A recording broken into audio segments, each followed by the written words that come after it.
Hey everybody, Sunny here. Today we're going to review this keyless remote replacement. I have a Honda Accord 2007. Let's open this up and see what's inside. Voila! Oh, it comes with a key too.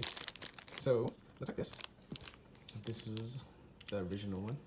So, let's see. It comes with the key ring. Wow. That's pretty much it, huh? Let's open it up and see what's inside, because we don't really need to use anything but the key case. The screw. I use the Phillips. And how do you open this? Wow, here it goes. Oh, it does come with a computer inside, or whatever you call the chip. Neat. All right.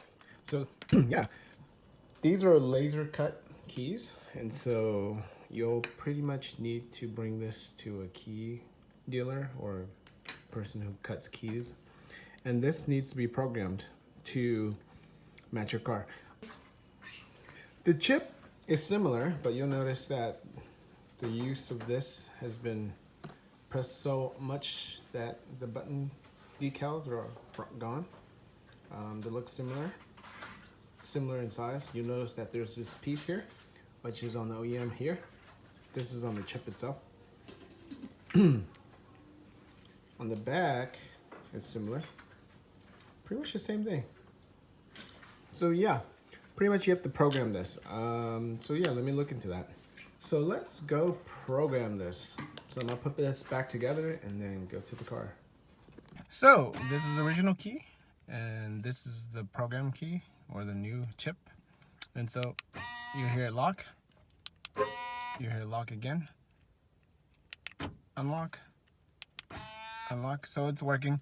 It took me a while to understand how to program it, but there's another YouTube channel that made it really straightforward. I'll link that in the description.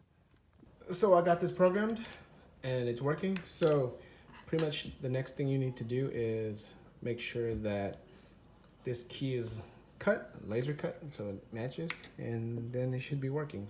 I can't test that right now because it's not cut. Let's put it back together. Simple. We should match this up. Put this on. And I lost the screw wherever it is, but it clips on. And this is it side by side. It should be just about the same. So yeah, I think what they did was copy the original OEM version of it. And can't really say much, but ultimately it should work for what you need to do to replace your Honda key.